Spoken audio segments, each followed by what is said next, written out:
Muchas gracias. Bienvenidos y bienvenidas. Estaremos hablando hoy de las órdenes de protección civiles y para poder abordar las necesidades culturales de nuestras víctimas, como también necesidades de seguridad. Adelante, jueza Collins. Gracias por estar aquí con nosotros el día de hoy. Me llamo Rosemary Collins. Yo fui jueza por aproximadamente unos 30 años. Me jubilé hace poco. Yo comencé como fiscal y luego como abogada defensora. Una vez que asumí el rol de jueza, yo estaba presidiendo sobre la división familiar y luego de la violencia doméstica. En la división de violencia doméstica combinamos tanto casos penales como civiles para tener una práctica holística para los practicantes de esta rama de derecho y también las víctimas. Yo era la coordinadora del Consejo de Violencia Doméstica durante unos 30 años. Nosotros reuníamos a policías, a defensores, a otros proveedores de servicios y grupos culturales para hablar sobre los temas de la violencia doméstica y cómo es que podemos cambiar las prácticas para mejorar la situación. Nosotros fuimos nombrados por el Departamento de Justicia como un tribunal de, para seguir como ejemplo, así que pudimos aprender mucho y pudimos practicar en también otros grupos. He sido asesora con la doctora Orloff durante unos 30 años en temas de inmigración. También brindo capacitación. Estoy muy contenta de estar aquí. Jueza Maven, ¿quiere presentarse? Claro que sí. Buenas tardes. Gracias por estar aquí con nosotras esta tarde. Me llamo Susan Maven. Soy una jueza jubilada del Tribunal Superior de Nueva Jersey. Yo estuve en el tribunal del 2001 al 2022 y durante esos 20 años yo estuve en el Tribunal de Familias abordando casos de violencia doméstica, casos civiles, casos juveniles. También estuve en el Tribunal de Apelaciones hasta que decidí regresar al Tribunal Juvenil. Yo fui asignada para supervisar un programa piloto para la trata humana de los menores. Era un programa de rehabilitación que estábamos gestionando. Así que los jóvenes que se identificaban como en una situación de riesgo o habían estado involucrados en el tráfico sexual o la trata humana podían recibir servicios adicionales. Después de jubilarme, yo trabajé con la profesora Orloff para crear la red nacional. Estamos aquí el día de hoy gracias a esta red. Rosemary y yo estamos en el comité directivo y ayudamos a crear el contenido mensual. Yo desde entonces me he jubilado. Yo ahora también estoy pues de vuelta aquí a mis proyectos de pasión. Los temas que me apasionan incluyen abordar la violencia doméstica, la trata humana, la rehabilitación y todo el trabajo que hacemos a través de los sistemas judiciales. Gracias, jueza Maven. Profesora Orloff, ¿podría presentarse y darnos un poco más de contexto? Claro que sí, me llamo Leslie Orloff. Yo soy la directora del proyecto de incidencia de mujeres y de migrantes nacionales.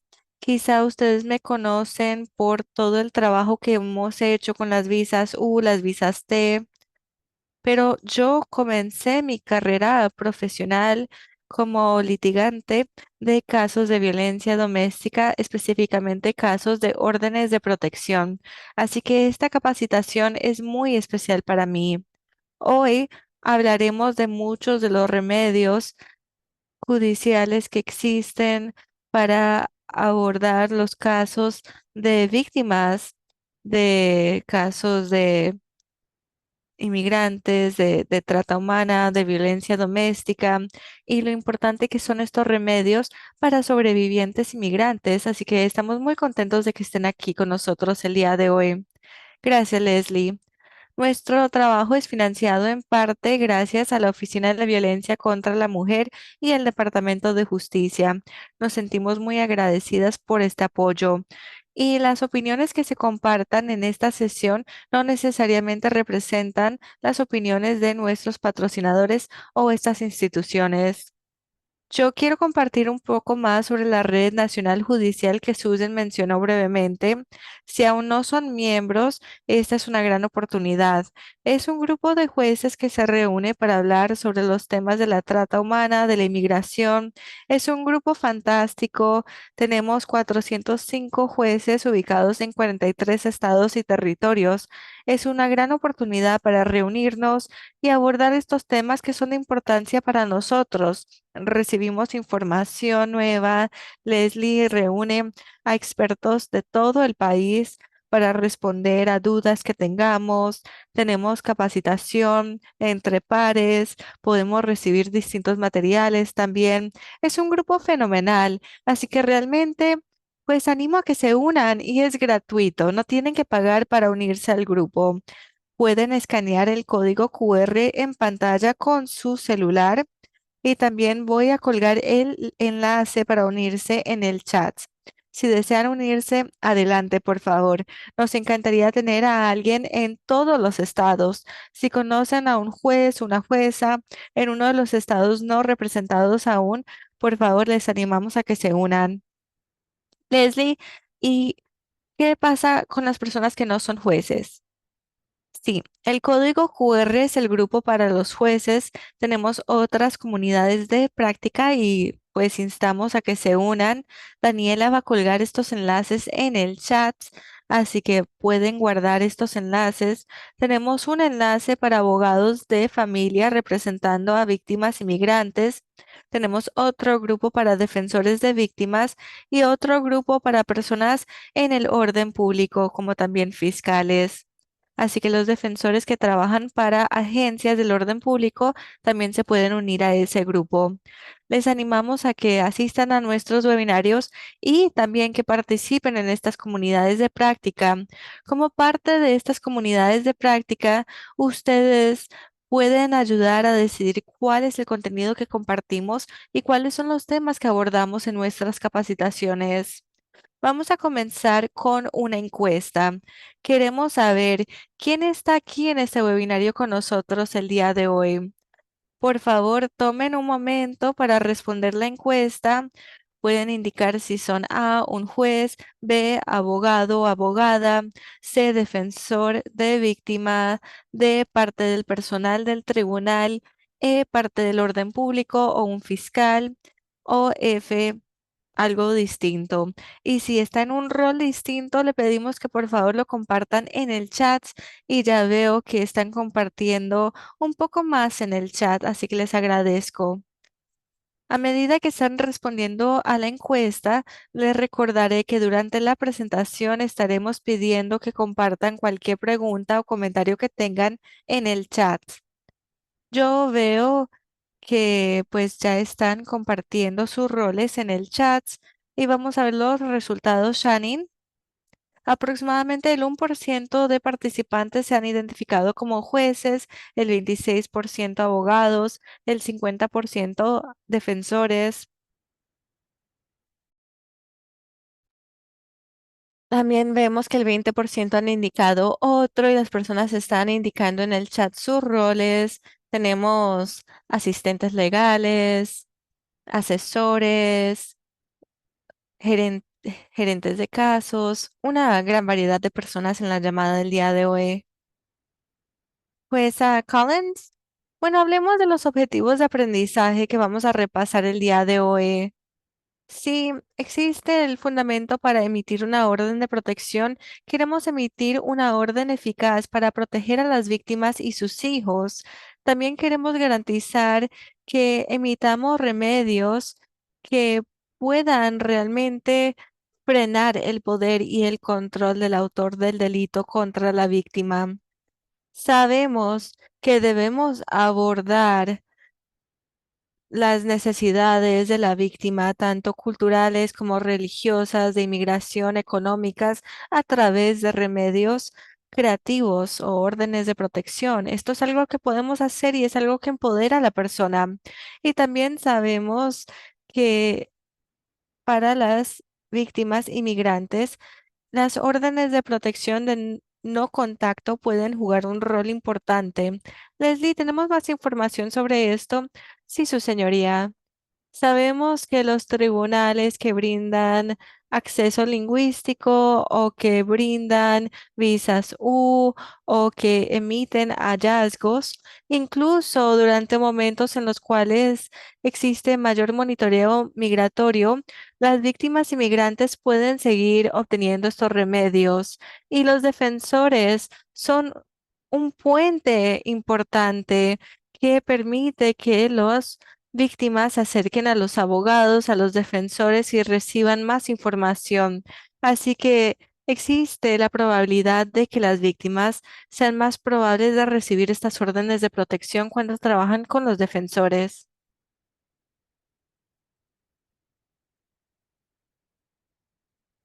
Bueno, cuando miramos la investigación que se ha realizado en cuanto a las órdenes de protección, vemos que sobrevivientes inmigrantes que desean estas órdenes de protección, cuando han llegado al tribunal, ya han sufrido niveles altos de agresión física, agresión sexual, de acecho, de violencia en citas románticas y muchas veces vemos que los hijos de las víctimas también han sufrido de agresión. ¿Y qué hemos visto? Con el apoyo de defensores y de abogados, las víctimas pueden utilizar el sistema de apoyo. Cuando se acercan a un programa buscando ayuda, el 60% de las víctimas no saben que es una orden de protección, pero el 81% de las víctimas con incidencia, con planes de seguridad, están dispuestas a obtener órdenes de protección, particularmente si han sufrido niveles altos de abuso. Así que vemos que estos planes de seguridad sí funcionan bien y el 96% de las víctimas que han obtenido estas órdenes de protección dicen que son útiles. Y vemos también que funcionan muy bien las órdenes de protección para frenar el abuso físico, también frenan otros incidentes de abuso, pero no funcionan muy bien cuando se trata de la inmigración relacionada con este abuso, o mejor dicho, el abuso relacionado con la inmigración. Y hemos hablado de esto antes. Los tribunales son un lugar seguro al que pueden acudir los inmigrantes para pedir ayuda, ya que ofrecen servicios lingüísticos y vayan en contra de los autores de delitos que utilizan la inmigración como un arma. Incluso cuando aumenta la política migratoria o se hace cumplir más la política migratoria, vemos que las personas siguen acudiendo en búsqueda de estos remedios. Bien, hablemos entonces de algunos remedios útiles y creativos que tenemos y que podemos emitir. Y en algunos necesitamos ser un poquito más creativos para ofrecer un remedio para algunas víctimas y para otras víctimas que no solamente migratorias, que necesitan un remedio innovador. Y nuestras leyes lo permiten. Así que queremos evitar los abusos futuros y el acoso y, como dije, también queremos interferir con la habilidad del abuso para ejercer poder y control respecto de su sobreviviente y queremos ayudarlos a las víctimas a abandonar una situación abusiva si lo desean y cuando lo deseen.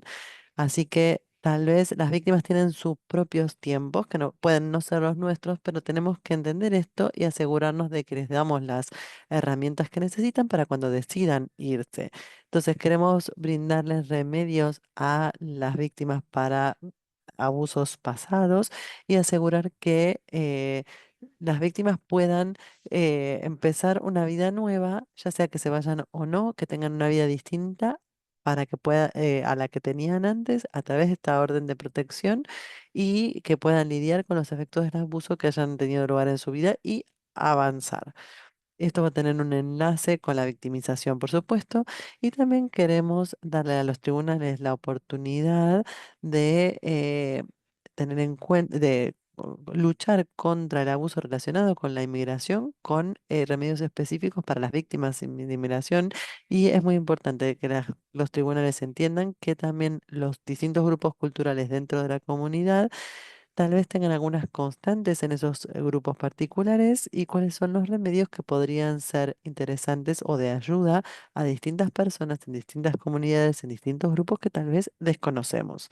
Lo interesante también es que la jurisprudencia de protección, de órdenes de protección, establecen que son estos los factores que en esos casos se han encontrado que los jueces tienen una gran flexibilidad cuando tratan de encontrar estos o de lograr estos objetivos para brindar remedios de forma que sea que responda a la necesidad de las víctimas y que sea culturalmente responsable. Juez Maven, ¿desea hacer algún comentario? Sí, en este momento vamos a obtener más información sobre los remedios culturalmente específicos y también tener en cuenta a medida que avancemos que los remedios brindados en estas órdenes de protección no solamente para los sobrevivientes de las víctimas y las víctimas, sino también para sus hijos, por ejemplo, o toda la familia. Entonces, cuando hablamos de estas protecciones creativas, tenemos que pensar no solamente en la seguridad de la persona abusada, sino también de sus hijos que pueden verse impactados también. Y vamos a ver sobre esto en unos minutos. Bien, de esto se tratan las órdenes de protección. Si decidimos que hay una base para emitir estas órdenes, es para proteger efectivamente a quienes están involucrados. Entonces, a veces hay órdenes de protección de víctimas que no están separadas de sus abusadores. Entonces, cuando no están separadas de sus abusadores, cuando estamos buscando una orden de protección, tenemos que ser creativos. Aquí tenemos una encuesta, si pueden hacer clic y nos pueden decir por qué las víctimas que no están separadas de sus abusadores pueden buscar una orden de protección, buscar obtener una orden de protección. Shannon, si puedes lanzar la encuesta, por favor. ¿Habla Shannon? Sí, un minutito, por favor.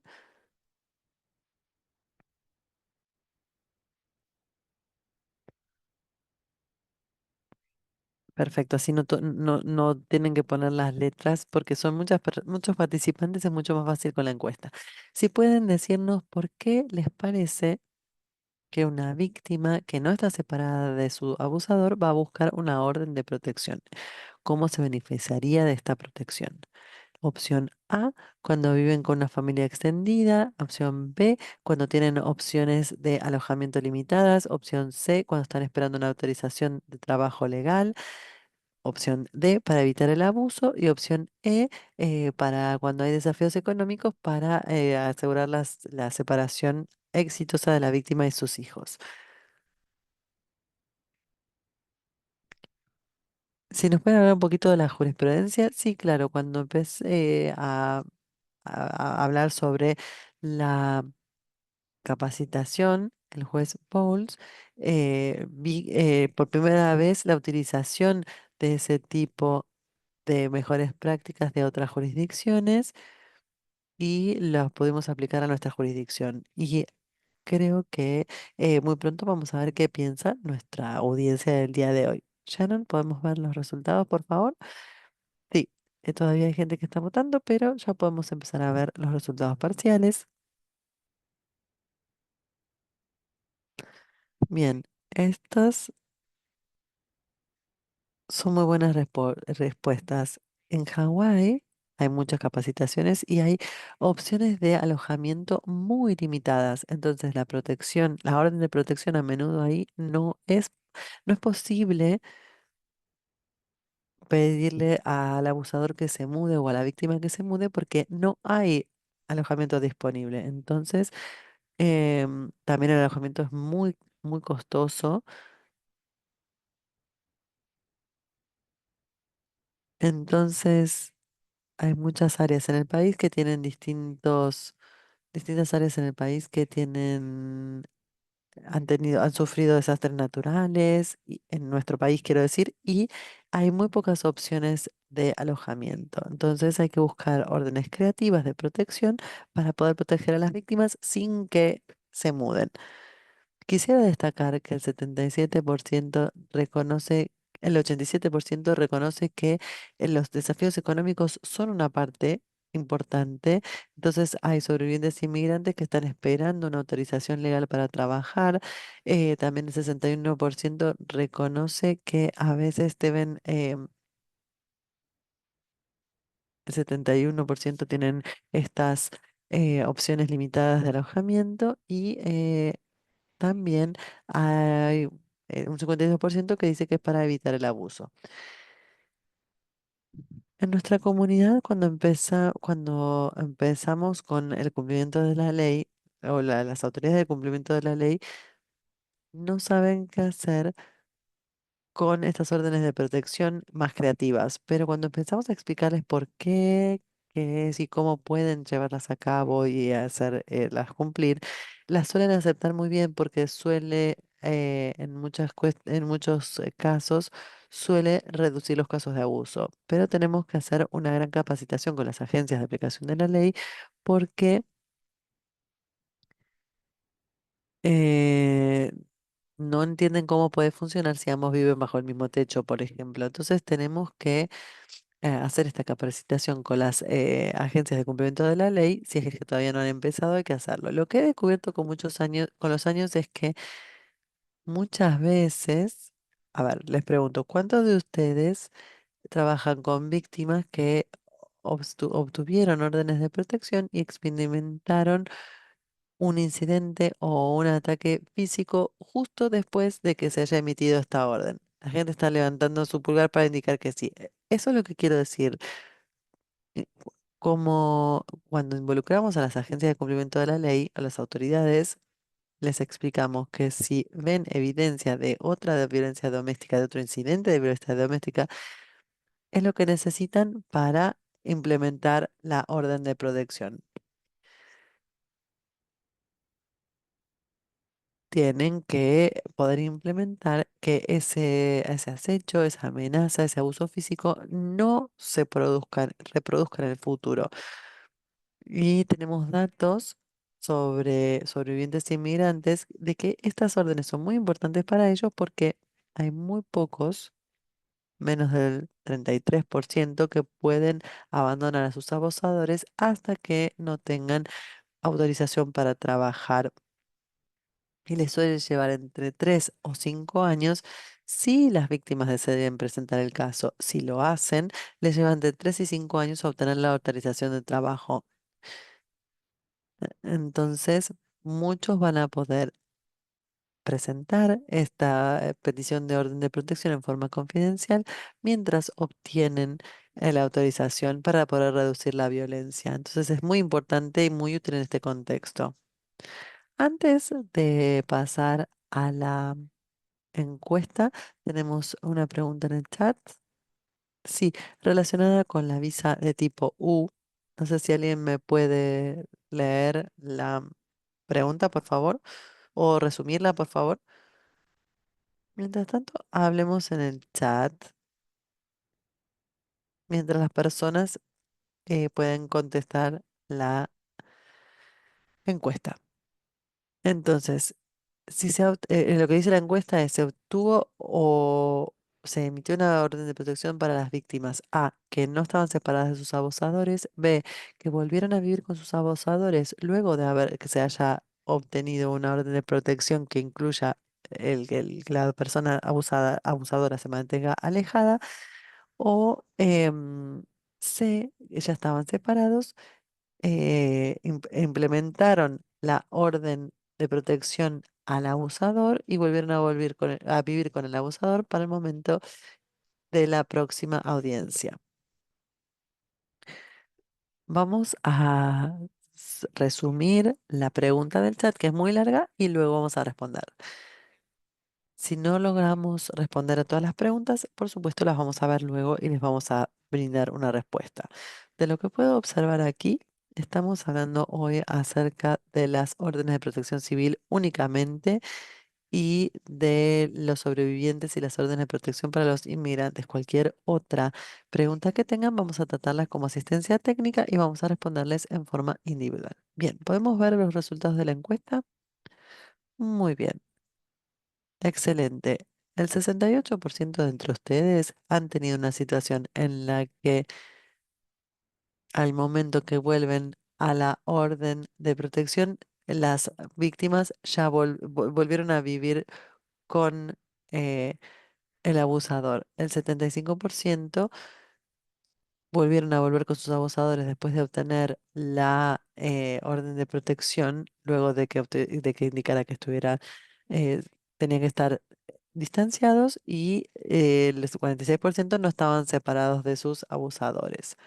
Hay muy buenos motivos por los que las personas pueden encontrarse en esas situaciones y eso es lo que queremos que piensen, porque este es un concepto en el que en que en muchos lugares no se conocen. Entonces se puede emitir este tipo de órdenes de protección civil y pueden ser las más apropiadas para la seguridad del sobreviviente y para sus hijos, que a menudo son víctimas también de estas situaciones. Por eso tenemos que estudiar este tipo de soluciones que suelen ser una muy buena solución. En la próxima diapositiva,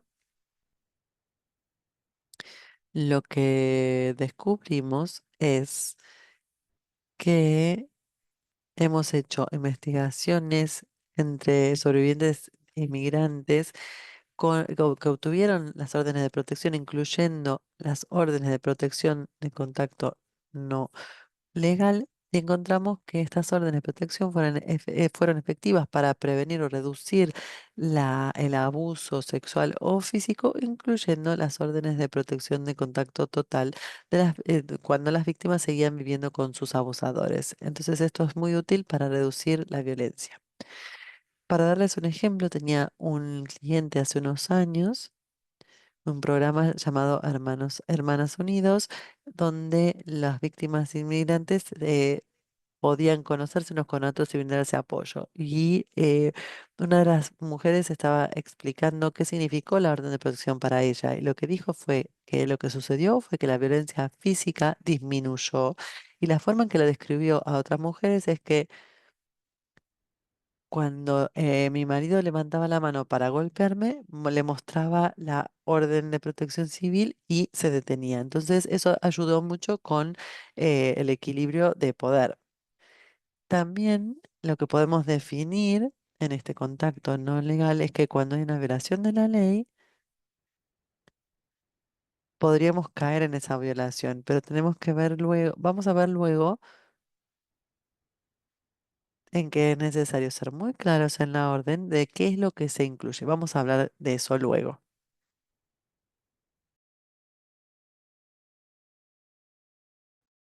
Muy bien, hablamos de la necesidad de los servicios de apoyo y es cierto, los defensores, los abogados juegan un rol muy importante en conectar las víctimas con estos servicios de apoyo.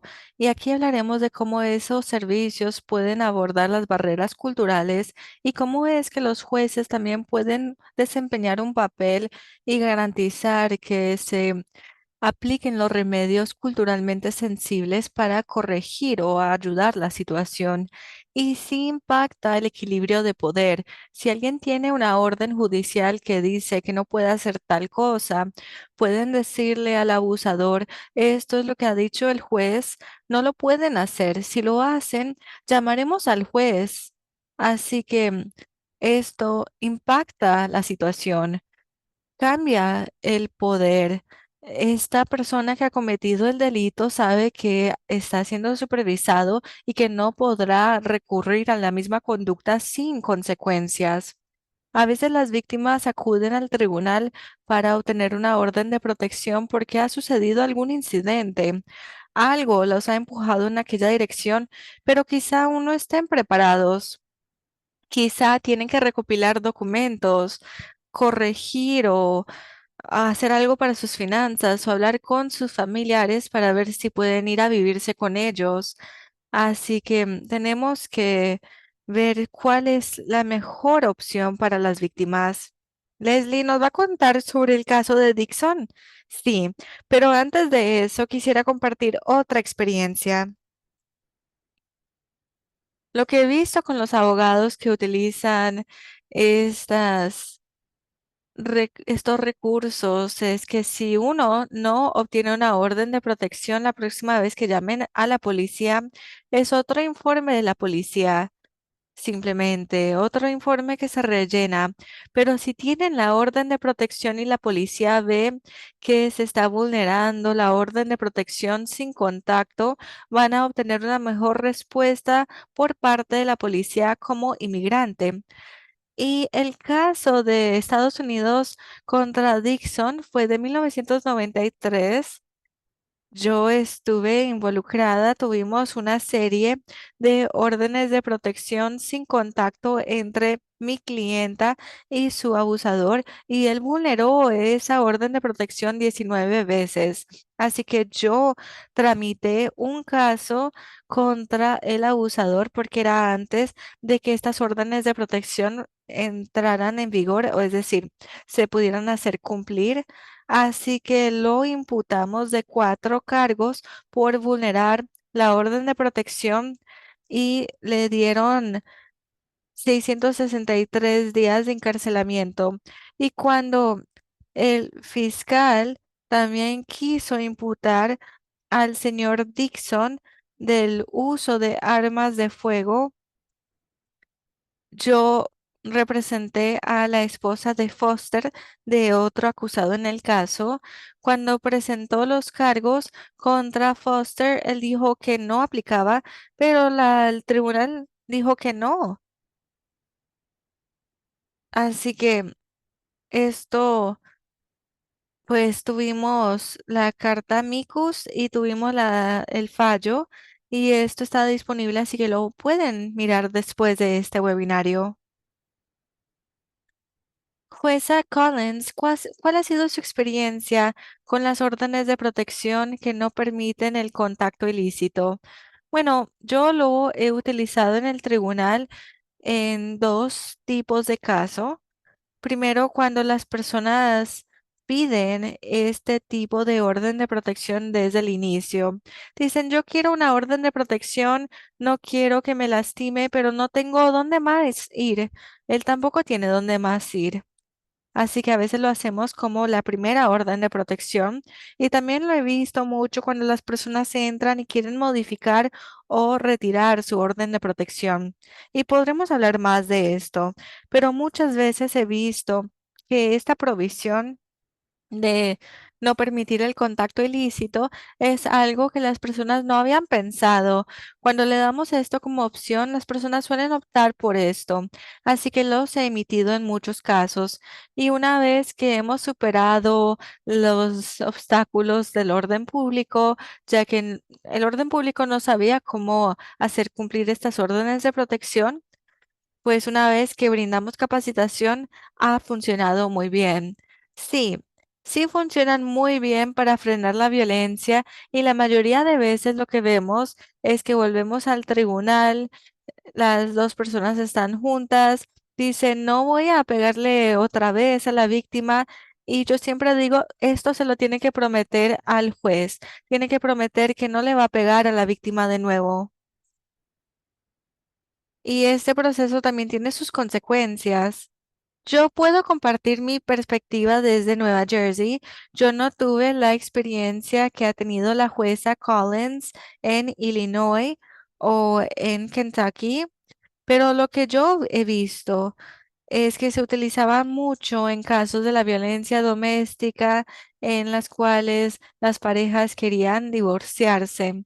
Así que entraban, pedían una orden de restricción, emitíamos lo que se llama una orden de restricción civil, así que se retira la orden, pero esta otra petición tiene restricciones bastante semejantes. Muchas veces las partes se van a divorciar con las ramificaciones económicas en cuanto a la división de sus activos, pero en este momento no lo pueden hacer, así que quieren hacer que la situación sea más amena o tienen menores en el hogar, así que emiten una orden de restricción civil que dice que van a estar en habitaciones distintas, que no existirá más violencia. Así que realmente existen distintas opciones. Existe una variedad de restricciones que se pueden implementar para proteger a la víctima en la medida posible. Eso es lo que hemos hecho en Nueva Jersey. Vamos a volver a la última diapositiva por un momento. Cuando alguien quiere retirar una orden de protección, siempre pido una identificación. En mi sala de tribunal han entrado personas, han pedido que se retire la orden de protección y no siempre son la persona que pidió la orden de protección. A veces es una novia nueva o alguien de la familia. Así que pidan algo de identificación. A menos de que usted emitió la orden y conozca a la persona, yo he tenido a personas a impostores entrar y pedir que se retiren las órdenes de protección.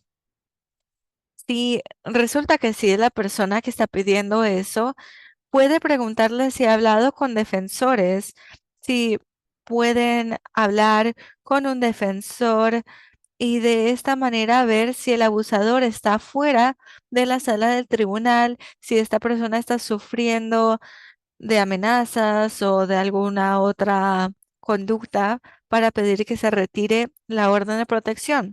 Y también pueden preguntar por qué quieren que se retire la orden de protección. A veces necesitan ayuda o apoyo adicional con el cuidado infantil o necesitan apoyo económico. Así que la orden que previene el contacto ilícito es una opción fenomenal. Permite que las personas vivan juntas, que se vean, que se apoyen con los hijos, pero que si la situación empeora de nuevo, tienen una orden del tribunal y van a pedir poder llamar a la policía y pedir ayuda inmediatamente. Así que realmente funciona muy bien. Muchas gracias, jueza Collins. Ahora hablaremos de otros remedios creativos para las órdenes de protección. Jueza Maven, jueza Collins, ¿cuáles son algunos de los temas que se deben abordar en base a sus experiencias para que las órdenes de protección sean eficaces? Y para los abogados aquí en este webinario, es importante que ustedes entiendan la perspectiva de los jueces. ¿Cómo es que se puede hacer que realmente sea eficaz una orden de protección? Bueno, deben dejar claro en su orden lo que están pidiendo, particularmente si es una orden que previene el contacto ilícito. No se puede hacer tal cosa y esto es lo que se ha solicitado. Pero sí se puede brindar cuidado infantil o tienen que pagar los recibos. Deben ser concisos, deben dejarlo en claro. A los abogados nos encanta utilizar nuestra jerga, pero no siempre es eficaz. Porque las personas no siempre saben lo que estamos diciendo, así que debemos ser concisos, debemos de ir al grano. Yo a veces pido que los autores de los delitos me repitan qué es lo que deben hacer o lo que no deben hacer. Si pido, por ejemplo, que vayan a consejería, les doy un panfleto para que lo entiendan. Tienen que entender claramente, no simplemente podemos preguntar, ¿han entendido? Porque responderán sí. Es como cuando voy a la oficina del médico, me preguntan si entiendo y yo digo que sí, pero no siempre es así. También les recomiendo que hagan una llamada de cumplimiento. Si están pidiendo que alguien haga algo como ir a consejería, deben hacer el seguimiento para verificar que la persona sí está haciendo eso. Les decimos que estamos interesados en que sigan el pedido que les estamos haciendo y es más probable que cumplan con las condiciones de la orden de protección. Voy a agregar lo siguiente. Lo que se dice en el tribunal no es una orden que se emite. debemos tener todo por escrito también. Así que debemos revisar las órdenes cuando se le emiten a las partes involucradas.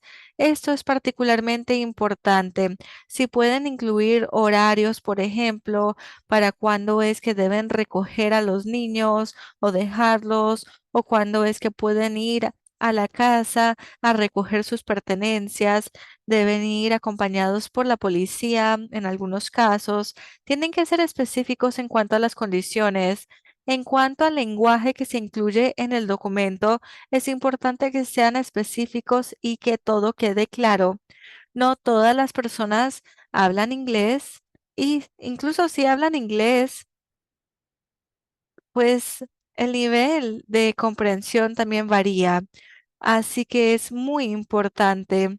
Yo sé que a veces tenemos un expediente bastante grande, pero es importante que las personas con las cuales estemos hablando nos entiendan claramente. De no ser el caso, tendremos desafíos con el cumplimiento para entender exactamente qué es lo que se ha emitido o alguna petición para aclarar todo. Muy bien, pasamos a la siguiente diapositiva ahora. Pues a Maven, ¿esto es suyo? Sí. Se ha apagado el micrófono. Muy bien, aquí estamos. Muy bien. Así que estamos hablando de los temas que se pueden incluir en las órdenes. Ya lo hemos repasado antes, pero la seguridad es lo principal. La custodia de los menores también. Quizá luego se realicen otros procesos, digamos, con el divorcio o con los activos económicos. En la medida posible en su jurisdicción, puede pedir algo más específico para la custodia, para los cuidados de los menores. Es sumamente importante hacer esto desde el inicio. De no ser el caso, esto a veces resulta en que se vulneren las órdenes. Las personas desean ver sus hijos, no se lo permiten o no saben si pueden. Esto puede generar más conflicto en el futuro. También hemos hablado del tema de la vivienda. A veces tenemos las órdenes que permiten que las personas se queden en su lugar de vivienda. A veces tenemos viviendas compartidas. Es decir, que alguien vive en la casa de lunes a viernes o entre simplemente algunas fechas. Y esto a veces sucede cuando tenemos a un menor, una persona que está recibiendo apoyo, que tiene discapacidades físicas, pero tiene que compartir tiempo en el hogar con la otra vivienda. Hemos hablado también del apoyo económico.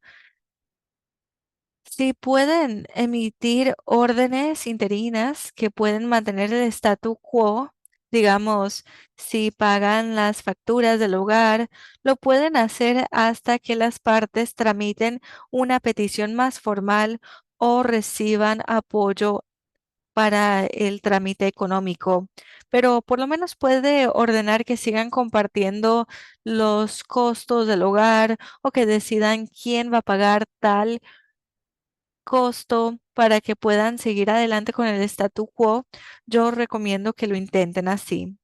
Y en unos minutos hablaremos también de la importancia de reconocer el apoyo comunitario, religioso, etcétera, que se puede necesitar para la familia.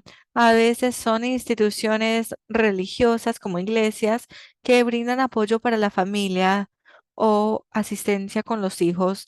Y hablaremos dentro de poco más sobre esto. Muy bien, estamos en la lámina correcta. Dentro del contexto de la audiencia, como juez, queremos escuchar de las partes sobre estos aspectos en pantalla. Esto podrá impactar la decisión que tomemos en base a la orden de protección. ¿Existe alguna necesidad cultural o religiosa que las personas desean seguir compartiendo? Es decir, ¿Existe algún servicio religioso al cual quieran asistir? ¿Los niños están participando en alguna capacitación? ¿Quién se encargará de llevar a los niños a estos cursos o a estas distintas tradiciones? Y claro, las actividades extracurriculares de los niños, deportes, etcétera. Todo esto se tiene que abordar por lo menos de manera temporal hasta que se pueda hacer de manera más permanente. Y los tribunales tienen la capacidad de abordar todos estos temas para que exista estabilidad entre las partes involucradas hasta que se realice una solución más permanente de cara al futuro. Algo interesante que ha dicho es que muchas de las leyes incluyen los temas financieros, la custodia, etcétera, pero si no es así, esto se puede incluir en la orden bajo las provisiones actuales. Así que todos los tribunales pueden garantizar que las víctimas se sientan seguras y que los que han cometido el delito sean responsables. Y estoy segura que ya saben esto, pero en la jurisdicción como en Nueva Jersey tenemos cierto cronograma para las órdenes de protección. Dependiendo de la seguridad, de las inquietudes, si la persona necesita protección es ahora y no después. Sin embargo, en algunos casos, los jueces han emitido órdenes de restricción que se conectan con cargos penales.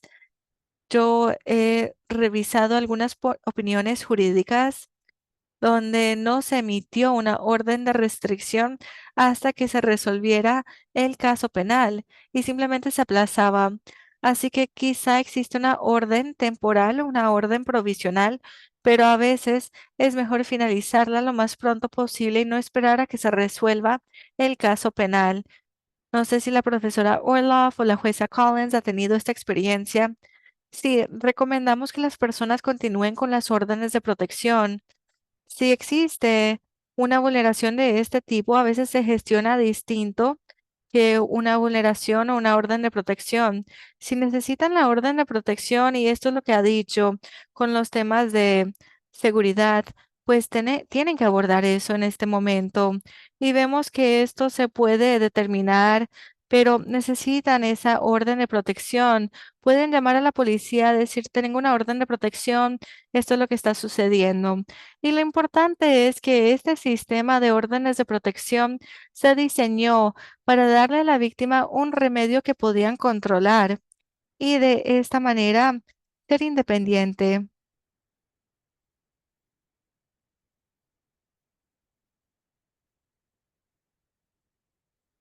Así que es muy importante que la víctima pueda obtener ese remedio. Pasamos a otra encuesta. Muy bien. Hablemos de los aspectos culturales. Estamos preguntando si ustedes están familiarizados con el tema de la competencia cultural en el contexto de la toma de decisiones judiciales. Si no o no estoy seguro, tenemos esa opción también. Y lo vamos a hacer un poco más rápido, Shannon, para poder concluir con todo de manera apropiada. Y bueno, vamos a considerar este tema, vamos a hablar de la toma de decisiones y cómo es que se toman las decisiones judiciales. Creo que al inicio teníamos tan solo unos jueces aquí, pero este tema se relaciona con los jueces, con el personal, con los abogados, y tenemos que pensar en los resultados y vemos que tenemos una división aquí. Una tercera parte de ustedes han dicho que están familiarizados con la competencia cultural, una tercera parte han dicho no y el 33% restante ha dicho que no están seguros, así que esperamos que al finalizar esta sesión tengan más información. Esto será útil al momento de consultar a sus clientes y poder asesorar a las personas. Primero, hablaremos de la discreción. Si no están familiarizados con este tema, pueden leer alguno de los casos en el contexto de los tribunales familiares, vemos que los jueces tienen un alto nivel, digamos, de discreción en base a las pruebas que se presenten.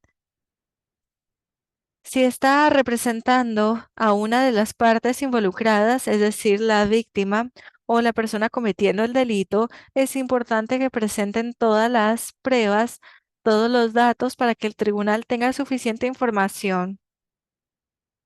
De esta manera, el juez podrá utilizar su discreción para considerar los factores de riesgo, la seguridad de la víctima, la necesidad de emitir la orden de protección y los otros remedios.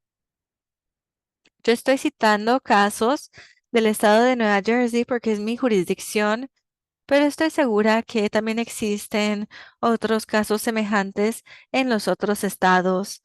Y vemos que las normas dicen que normalmente pues dejamos que los jueces de los tribunales familiares decidan es porque vemos el lenguaje corporal, vemos si la persona está temblando, si está llorando, etcétera.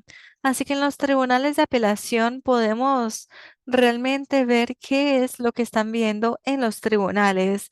Así que realmente le permitimos a los jueces de los tribunales de familia ver qué es lo que están viendo y cómo es que se han presentado los testimonios y las pruebas. Aquí vemos otra lámina con información semejante en base a las determinaciones de credibilidad, porque a veces simplemente es una ronda de señalar con el dedo, decir, esta persona ha dicho eso, esa persona ha dicho lo otro. Y vemos cómo es que podemos avanzar con estos casos en el tribunal. A veces es el número de veces que sucedió algo, lo que otras personas han podido observar como testigos. Todo esto se debe incluir en actas para que el tribunal de apelaciones lo pueda revisar y una vez que lo han revisado podrán decir, bueno, vamos a depender de las observaciones.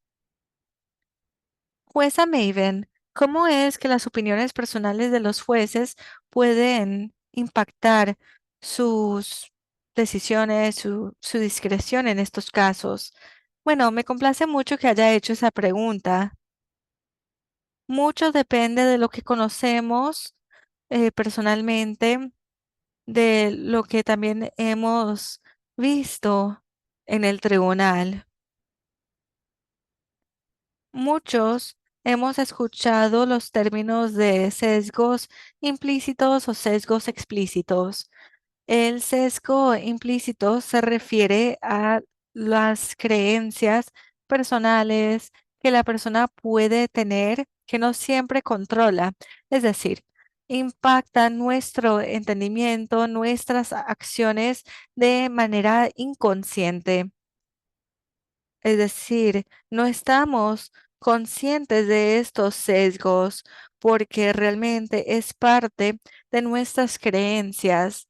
No estamos conscientes de estos sesgos y pueden impactar nuestra toma de decisiones, nuestros procesos de pensamiento, y esto impactaría la manera en la cual lo interpretamos y lo utilizamos al momento de llegar a pronunciar estos fallos. Los sesgos explícitos son los que sabemos que son nuestros sesgos. Hemos decidido que vamos a tomar acciones en base a estos sesgos o no, pero estamos conscientes que existen estos sesgos. Y los sesgos implícitos pueden convertirse en sesgos explícitos. Es decir, si sabemos que tenemos estas creencias, si estamos conociendo un caso, escuchando los testimonios de los litigantes, sabemos que algo en nuestra perspectiva, algo en nuestras creencias va a impactar la decisión, el fallo que pronunciamos. Y no siempre es algo negativo, cada quien tiene sus experiencias, pero debemos saber cuáles son esas creencias, las podemos controlar ¿Podemos entender cómo funcionan los sesgos en este contexto? Y si no estamos familiarizados con los sesgos implícitos, yo les invito a que tomen la autoevaluación que desarrolló la Universidad de Harvard, que se llama la prueba de asociación implícita. Vamos a colgar el enlace en el chat implice.harvard.edu. Pueden entrar en su navegador, poner prueba de asociación implícita y va a salir en los resultados de búsqueda. Lo pueden hacer en sus espacios para simplemente aprender más sobre ustedes mismos, sus creencias, cuáles son algunos sesgos que pueden tener. ¿Cómo se relaciona esto con la competencia cultural? La competencia cultural es una variedad de habilidades y conocimientos que les pueden permitir aprender, razonar, resolver problemas, como también interactuar cómodamente cuando trabajan con personas de distintas culturas. Es un proceso de aprendizaje. ¿Quién está en su comunidad? ¿Cómo son esos procesos sociales en estas comunidades para que ustedes puedan mejor entender a las personas que estarán compareciendo ante ustedes? Este es un proceso de aprendizaje de toda la vida para desarrollar estos conocimientos y trabajar de manera más eficaz. De nuevo, a medida que aprendamos más sobre nuestras comunidades, también podremos desarrollar la capacitación, los conocimientos y también practicar la discreción.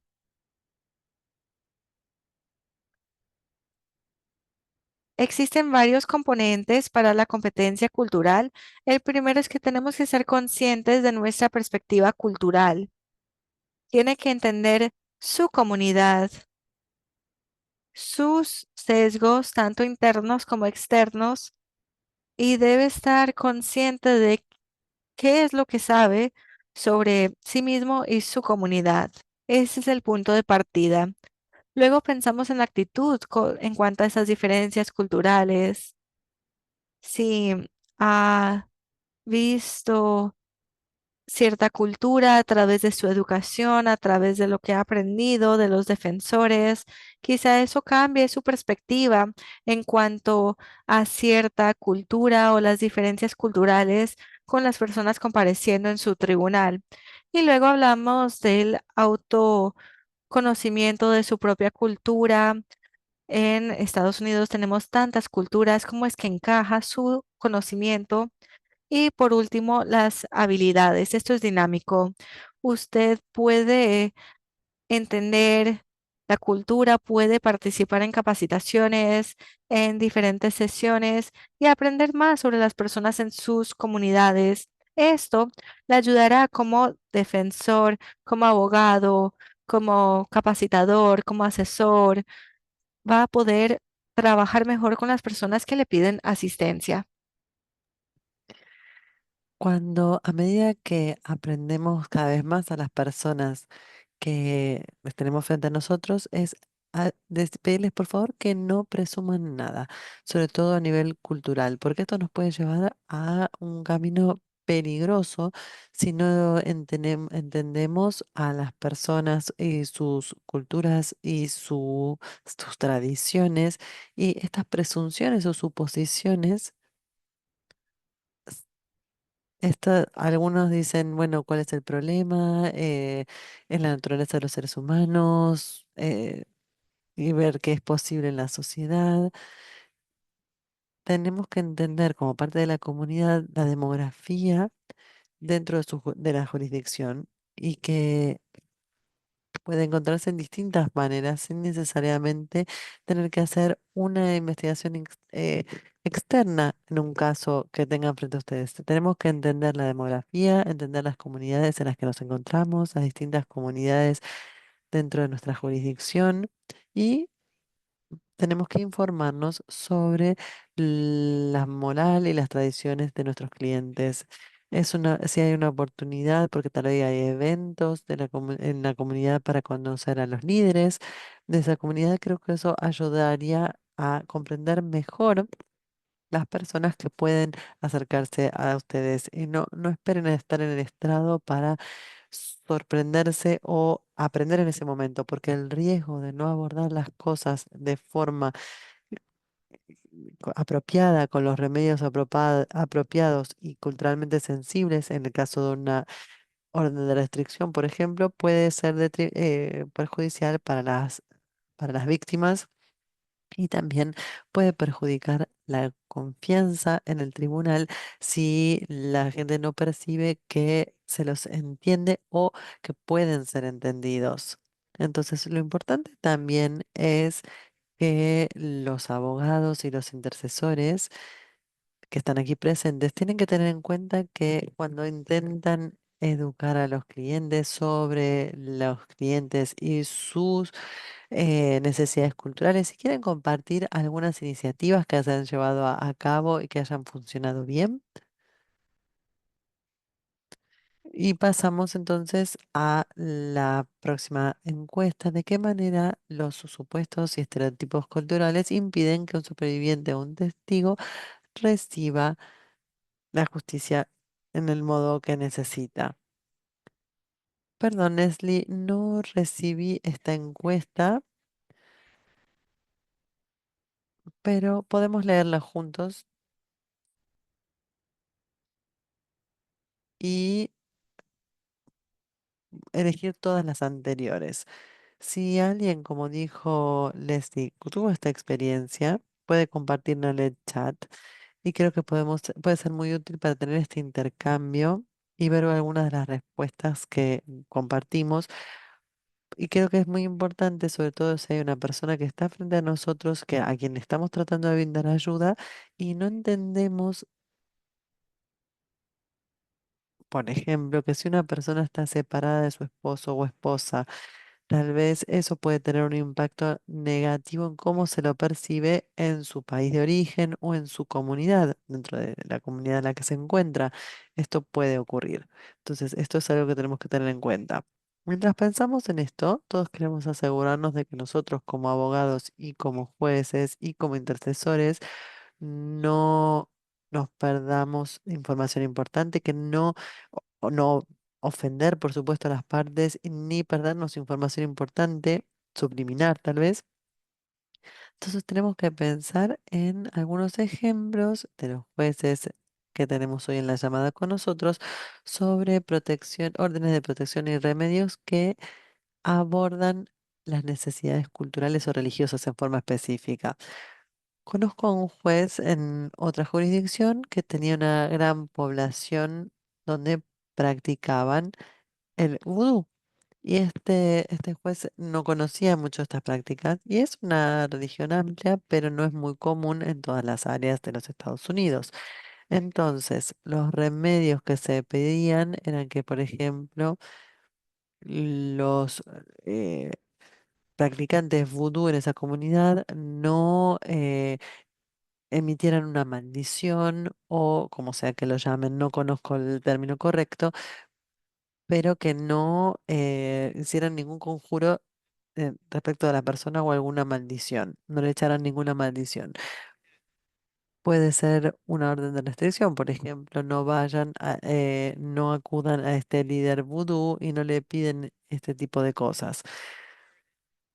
Es una instancia donde no era un remedio muy común que se solicite, pero fue algo muy creativo por parte del juez solicitarle a este sacerdote o como lo llamemos vudú que no lance ninguna maldición a ninguna de las víctimas. Hay algunas comunidades muy paternalistas y si hay una mujer, por ejemplo, que es la que se ve abusada en la relación, puede ser muy vergonzoso para ella porque la familia la va a menospreciar y no la va a ayudar ni apoyar.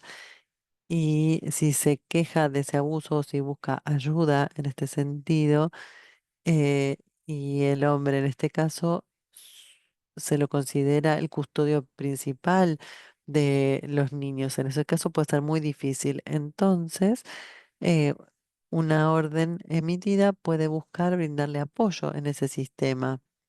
por ejemplo, poner algunas disposiciones en esa orden donde diga que cuando vea a los niños, o si el padre ve a los niños, que sea con supervisión, por ejemplo. Cuando los niños se ven involucrados sobre todo en las ceremonias religiosas, seguramente tal vez pueden hacer puedan alternarse semana a semana según el día de las no sé, que tenga lugar la celebración, puede ser un viernes, sábado, domingo, dependiendo de las costumbres. Esos son algunos ejemplos de cosas que hemos implementado en algunas de las órdenes que emití. Todos estos son ejemplos, vemos más ejemplos en el chat. Vamos a recopilar todos los ejemplos compartidos, los que ya tenemos y los que están compartiendo, y los vamos a compartir con todos. Así que por favor sigan compartiendo estos ejemplos. Pero como abogado, aprender o entender cuáles son las cuestiones culturales y cómo pueden estas cuestiones culturales servir como manipulación.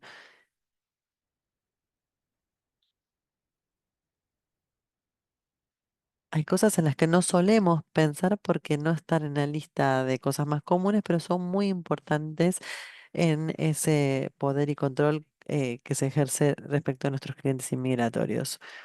El abusador a veces puede tratar de ejercer un poder, una autoridad respecto del tribunal, también presumiendo que o asumiendo que el tribunal no conoce estas cuestiones culturales. Entonces es muy importante para los intercesores, para los abogados, para los jueces y brindarle al juez esta información, para brindarle esta información, educar al juez sobre la importancia de estas cuestiones o traer testigos. En algunos casos en los que me tuve que preparar, eh, hubo testigos que pudieron testificar o traer a un líder religioso e impugnar lo que estaba diciendo el esposo, diciendo que disciplinar a los hijos no era parte de la tradición de su cultura o de su religión, como estaba afirmando esa persona, diciendo, bueno, sí, yo golpeo a mis hijos y esta es culturalmente está aceptado, y otras personas hicieron dieron testimonio diciendo que eso no era cierto. Entonces, es muy importante que el juez conozca esto para que pueda determinar, según la evidencia, si este tipo de castigo corporal en los niños era abusivo y no parte de la tradición. Hay muchos casos donde podemos pensar cómo obtener o presentar pruebas ante el juez. Los testigos pueden ser muy útiles y tenemos que trabajar con organizaciones sin fines de lucro que suelen brindar esta ayuda a las comunidades.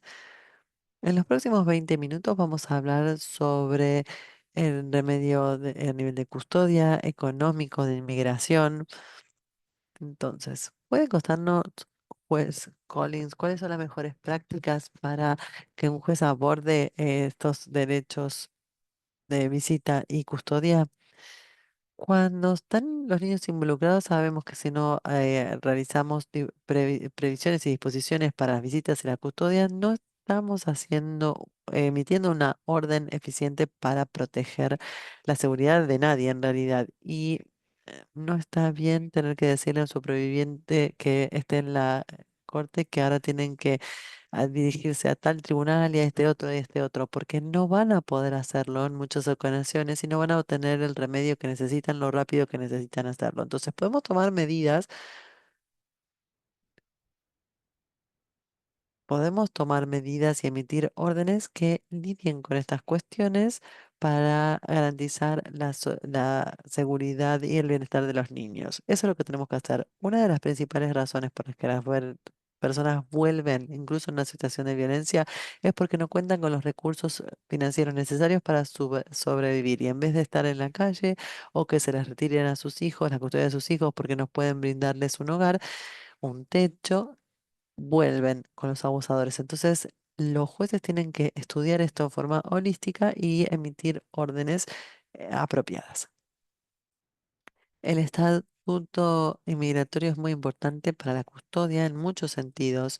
Y no importa si, no voy a decir soy un mejor padre o madre porque soy ciudadano de los Estados Unidos. Eso no tiene ningún sentido. Sé que hay muchas personas que no son ciudadanos estadounidenses por de nacimiento, son excelentes cuidadores. Pero es importante si como inmigrante, como víctima, no van aceptar mi solicitud y esa es una evidencia de abuso en sí. Entonces, tenemos que estudiar el historial de violencia porque sabemos que si queremos obtener el estatuto migratorio para su cónyuge, se empieza el proceso enseguida porque sabemos que es muy largo. Pero en cambio, si se dilata, puede ser un signo de que se está utilizando la inmigración como una herramienta de manipulación. Para los niños no importa quién es el ciudadano y quién no, su mejor interés se basa en otras cosas. Entonces, la custodia debería asignarse a un padre o madre no abusivo. Si se emite una orden de custodia y tenemos un padre o madre abusivo, tenemos que tener esto en cuenta. En las órdenes de custodia y las visitas deben abordar las fechas de vacaciones, de cumpleaños, de graduaciones, y esto tiene que ser muy específico. Los cumpleaños siempre son un problema. Si alguien desea participar de una celebración de cumpleaños, tenemos que establecerlo en la orden. Las graduaciones, todo esto es muy importante para las partes y es importante establecerlo en las órdenes. Se les suele preguntar a las partes, eh, si se les pregunta qué se les ocurre, en general suelen tener alguna idea. Las partes pueden brindarles una solución que a ustedes no se les ocurriría y es muy importante preguntarles a las partes si quisieran contarles algo o se les ocurre algo al respecto. Para los cumpleaños, en general, se suelen celebrar en los centros de visitas supervisados. Entonces, si desean ver al cumpleañero o celebrar, hay formas de hacerlo con supervisión, pero lleva tiempo, hay que tomarse el tiempo. Y yo diría que esta es una buena oportunidad de volver a preguntar acerca de las ceremonias religiosas, los eventos culturales, ese tipo de eventos donde podría causar un problema si no se lo aborda, o sea, si no está especificado en la orden. Entonces, el juez o el abogado tiene que preguntar estas cosas para que se especifique en las órdenes de protección. También pueden utilizarse estas órdenes para disuadir o evitar el secuestro parental. Por ejemplo, no sustraer a los menores de jurisdicción del tribunal, entregar los pasaportes de las partes y de los niños. También se puede solicitar firmar una declaración en la que se indica que no se expedirá un visado o un pasaporte de los niños sin una orden judicial para notificar a la embajada en caso de que se esté produciendo un abuso y que el juez pueda estar al tanto. Hay muchas cosas que se pueden hacer para evitar el secuestro parental. Las partes a veces me dicen no le pueden dar la custodia a tal inmigrante porque se van a ir con los niños. ¿Hay alguna investigación sobre personas que se fugan con los niños? Sí, el Departamento de Estado hizo una investigación y la mayor parte de las personas que se van con los niños en forma internacional son personas que pueden viajar en forma legal, entrar y salir de los Estados Unidos, gente que tiene doble nacionalidad. No son los inmigrantes indocumentados o personas que no tienen los medios legales de entrar y salir de los Estados Unidos en forma legal. Y esta carta de custodia que tenemos para los jueces, que vamos a compartir, tiene estos datos incluidos. Entonces, pasemos a otro tema. ¿Qué tipo de medidas económicas pueden dictar los jueces en las órdenes de protección para mantener el status quo? En el tema de los remedios creativos, algo que se puede hacer es indicar una registración para los deportes. Por ejemplo, la inscripción en la que los chicos desean participar. Puede ser muy caro en algunos casos, muy costoso. Entonces, se puede ordenar que se pague la inscripción a tal o cual deporte para comprar los botines, los zapatos, el equipo que necesiten. Y se puede pedir, por ejemplo, el remedio normal, que se pague la cuota familiar, pero creo que este tipo de cosas es muy importante especificarlo porque puede causar una diferencia muy grande en la vida de la víctima o de sus hijos.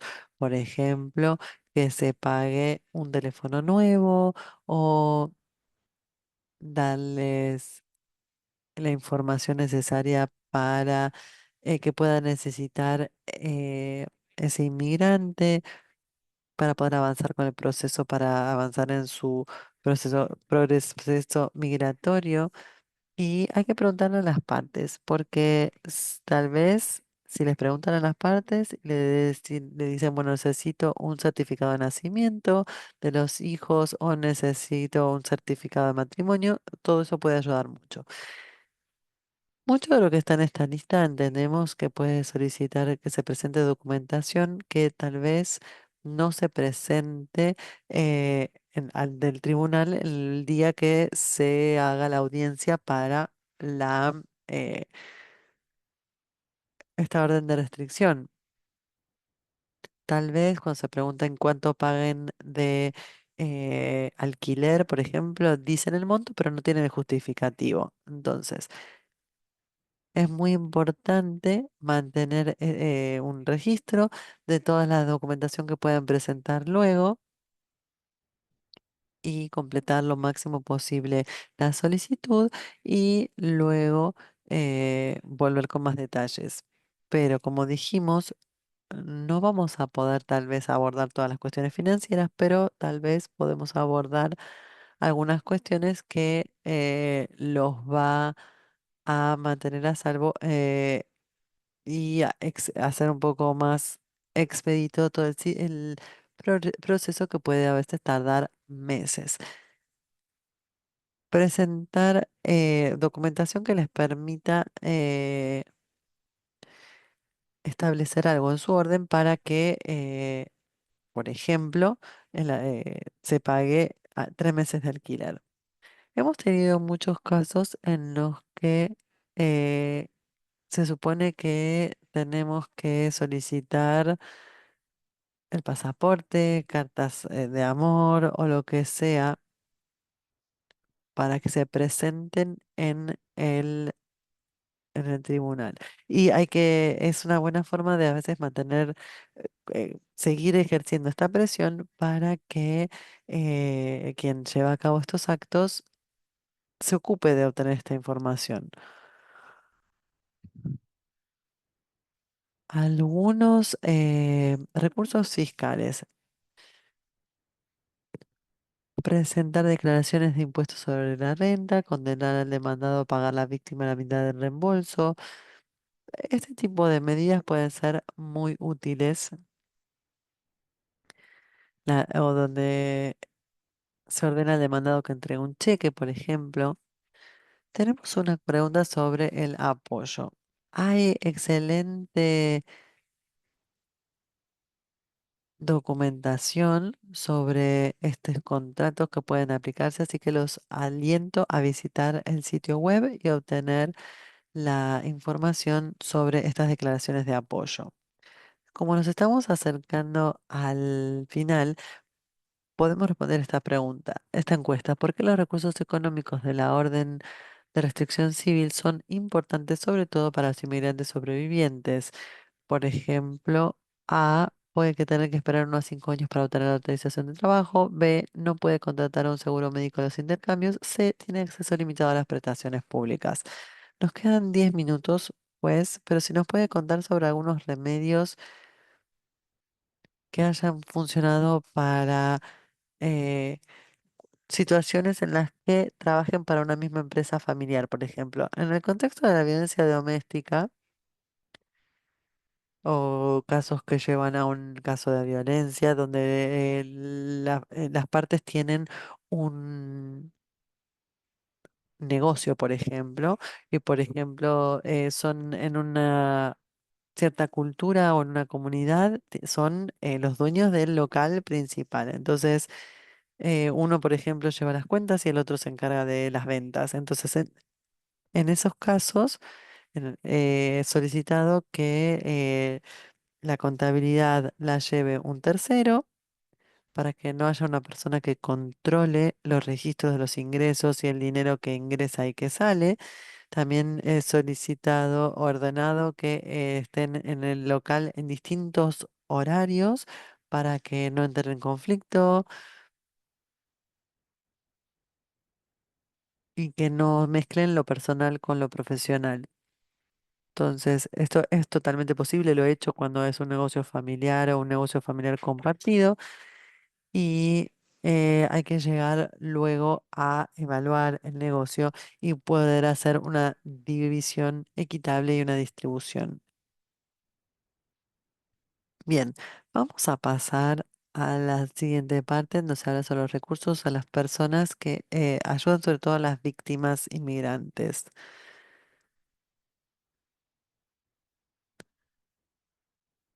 Hemos tenido jueces desde 1983 que donde el autor tiene que obtener la aprobación previa del tribunal antes de ponerse en contacto con cualquier agencia gubernamental, funcionarios de inmigración, CPS, IRS, Bienestar, etcétera, en relación con el peticionario de sexo cuando hay una emergencia policial o una citación.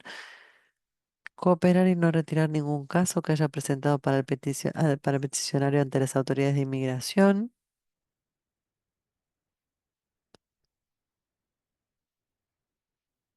También se les puede solicitar que firmen un formulario FOIA para obtener información del expediente de inmigración del maltratador o de la víctima.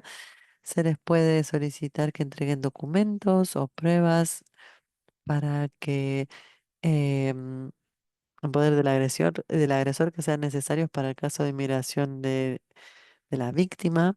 ¿Cuáles podrían ser algunos de estos documentos, les parece? Puede incluir pasaportes, certificados de nacimiento, documentos de autorización de trabajo, tarjeta Green Card, documentos de inmigración, tarjetas de la seguridad social. Y cuando el abusador ha destruido esos documentos, puede ser condenado a pagar por el reemplazo de estos documentos. Hay ciertos documentos que son útiles para que la víctima obtenga o consiga la condición legal de inmigrante. Hay algunos ejemplos: pasaportes, certificados de nacimiento, documentos de autorización de trabajo, green card, documentos de casos de inmigración, tarjeta de seguridad social, identificación, documento de identidad expedido por el Estado, entre otros. Muchos inmigrantes no califican para tener em, servicios de salud en sus casos de inmigración, por eso es muy importante poder contar con esta documentación. Otra de las cosas que se suelen necesitar son las fotos de la boda, fotos familiares, certificados de nacimiento de los hijos, cartas de amor, etcétera. Los jueces suelen solicitar esto para los casos de órdenes de protección para que los puedan presentar en sus casos de inmigración. Le damos la palabra a la juez Collins sobre algunos recursos que refuerzan la responsabilidad del autor del delito. Si puede activar su micrófono, muchas gracias. Como dijimos antes, tenemos que emitir órdenes exhaustivas, detalladas, que incluyan condiciones especiales, las tenemos que incluir. Tenemos que establecer convocatorias de conformidad para estar seguros de que se están respetando nuestras órdenes. Tienen que traer pruebas de que están cumpliendo con lo solicitado.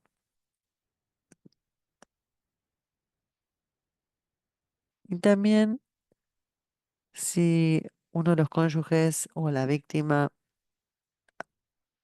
viene y quiere que se levante la orden porque eh, el abusador está yendo a terapia, por ejemplo, le podemos decir, bueno, vuelvan en un mes y vemos cómo avanzó. Podemos establecer un tiempo de que se van a levantar la orden si todo sigue por un buen camino. ¿Puede hablarnos sobre las mejores prácticas en las órdenes? Sí, claro. Si las personas estaban casadas, por ejemplo, tenemos que establecer cuál era su relación. No solamente decir, bueno, estas personas estaban casadas, dónde se casaron, si es posible, y también poner la relación con el hijo, si es un hijo nacido de ese matrimonio, si es un hijo adoptivo, si es un hijo de su pareja, poner todo eso y hacerlo específico. Por ejemplo, si hubo abuso físico, decir, bueno, se violó a este menor en tal fecha, para que si van hasta a un caso o si están ante un juez por su caso de migración, que cuenten con esta información. Es muy importante contar con estos datos y no algo general. Y decir, bueno, encuentro que me parece que hay bases para emitir, o fundamentos para emitir la orden de protección. No, no ponerlo en forma general, sino en forma bien específica.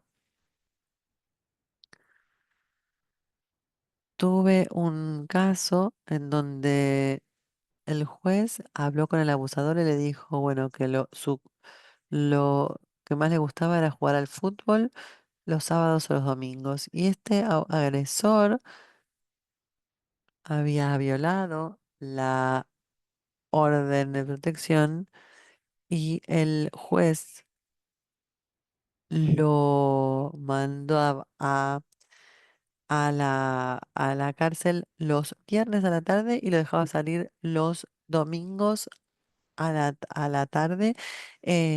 Y durante 6 meses no pudo jugar al fútbol y después de eso nunca más agredió a su mujer para no perderse los partidos de fútbol. Entonces tenemos que o de soccer. Tenemos que ser creativos y tener todas estas cuestiones en cuenta. Si tienen la oportunidad de leer transcripciones, utilicen LexisNexis, busquen a su estado, busquen las órdenes de restricción por violencia doméstica y revisen lo que encuentren sobre lo que sucedió en su jurisdicción para entender el peso que se le puede dar a la evidencia que se está presentando. Es muy importante para fundamentar sus decisiones. Muchas gracias, pues, Maven, pues, Collins. Muchísimas gracias.